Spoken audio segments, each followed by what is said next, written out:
Hello and welcome to Rotted Reviews, and today I'm back behind the desk. So this is going to be a little bit of a different video. It has been a hot minute since I've done a movie review. There's a few reasons for that. It's been over a week now, but the latest reason is I currently live in upstate New York where it is cold. It is 0 degrees Fahrenheit. We are completely lacking in degrees. And our furnace went out.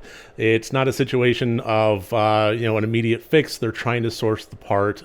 Long story short, I am sitting in a very cold room, and I have a little portable heater here for my undercarriage. The idea of sitting in my studio in front of the green screen and freezing to death wasn't terribly appealing, but at the same time, I'm pretty itchy to start making videos again. There's movies I want to talk about, and this is one of them, so this is obviously going to be a little bit more informal. Now, before I get into this review proper, I do want to just give a quick little shout out to anybody that has liked my videos. That helps. Anybody that's subscribed to my channel, that really helps. Anybody that has shared my content, that helps immensely.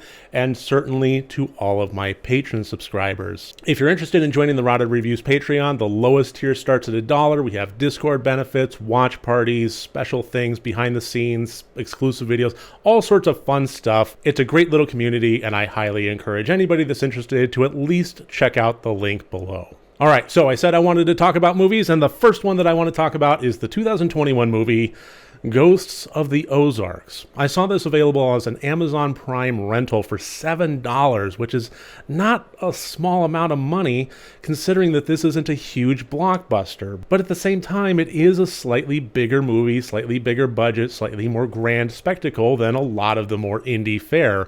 So the real question becomes, is this worth the rental fee? Directed by Matt Glass and Jordan Wayne Long, this movie introduces us to the character of James Doc McCune, played by Thomas Hobson, who is a black doctor that is traveling in post-Civil War America. And it gets revealed that where he's traveling to is a small little town in the Ozarks at the request of his uncle, who wrote him a letter saying, hey, you got to come down here and check this little town out. It's more than you can possibly imagine. And without getting into too many spoilers, that is indeed where he goes, which is a small little town that is walled off and seems to be doing pretty well for itself. It has gas lamp streets, it has a sense of hierarchy and community, everybody's quite pleasant, and the idea of finding this kind of welcoming community in the post-Civil War Arkansas for a black doctor such as himself was a little bit, well, almost too good to be true.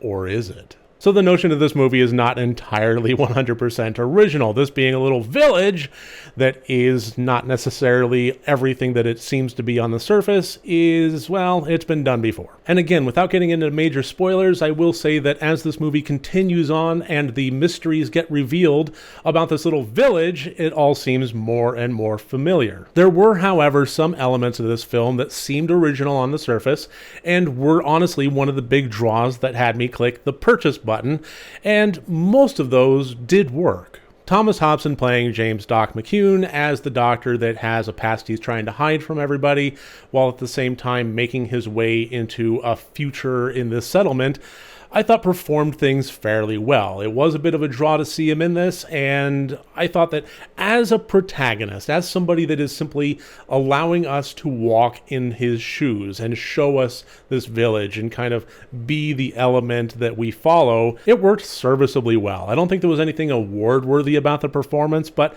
the mechanic of allowing us to follow the protagonist, at the very least, it achieved that successfully. The other names that had me kind of interested in this movie was Phil Morris, who you might recognize as Kramer's lawyer in Seinfeld, as well as David Arquette and Tim Blake Nelson. The latter of which I've always enjoyed his performances, him playing alongside John Turturro and George Clooney in Oh Brother, Where Art Thou, and still holding his own, I thought was remarkable. It's always one of my favorite films. So I was curious to see what those three could bring to the screen. Phil Morris playing one of the founders and patriarchs of the town, as well as James's uncle, I thought did a fairly decent job. It was a little bit one note, a little bit, mustache twirling, sinister. The writing wasn't exactly subtle, so there was a little bit of confusion about possible nefarious foreshadowing or just giving the damn plot away. But even so, as his patriarchal character who's trying to take his nephew under his wing and integrate him successfully into the society while at the same time keeping some things shrouded, Again, we've seen it all before, but even so, I thought that he did well. David Arquette's role in this was small but powerful, but I really think the big standout, not surprisingly to me, is Tim Blake Nelson playing 𝗘𝗾𝗂𝗶𝗽𝗺. In the grand scheme of the movie, the 𝗘𝗾𝗂𝗶𝗽 character was a fairly minor one, but even so, I think he was given enough seasoning and zest to really kind of shine, and Tim Blake Nelson did a great job performing as him. And as the movie progressed and the climactic elements of the plot followed and paralleled the climactic elements of the character,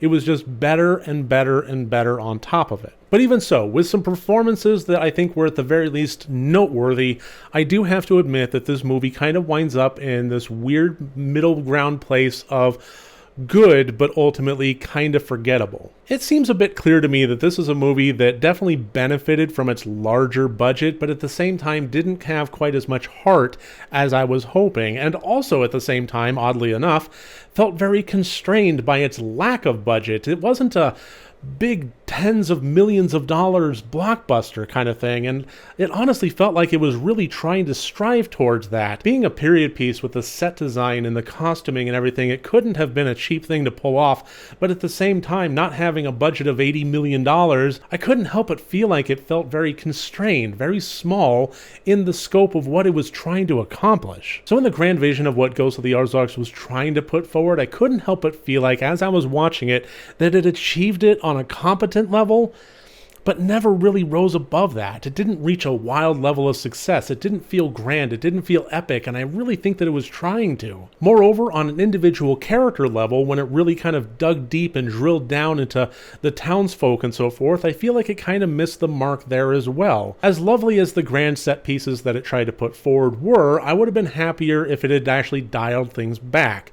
If it had focused more on the characters and their interactions and the conflicts and the depths of nuance behind them, it would have been a little bit more fleshed out. Characters like Tim Blake Nelson's 𝗘𝗾𝗂𝗶𝗽𝗺. If we had a village of entire 𝗘𝗾𝗂𝗶s, I would have been a lot happier. Characters with some depth and some conflict and some interesting nuance to their personalities and who they are. Instead, it was a lot of cardboard cutouts that, again, performed the jobs reasonably well to tell the story it was trying to, but never really rose above into anything that I would say has unforgettable levels of engagement. So this goes back to that question, is this worth the rental fee? Well, you know what? At $7, I really just don't think so. This was a decent enough movie that didn't offer any surprises whatsoever, but at the same time did prove to be somewhat entertaining. So if this was available for $3 or $4 rental, then I would say yeah, but I don't know. It kind of depends on what you're in the mood for, what your liquid situation is.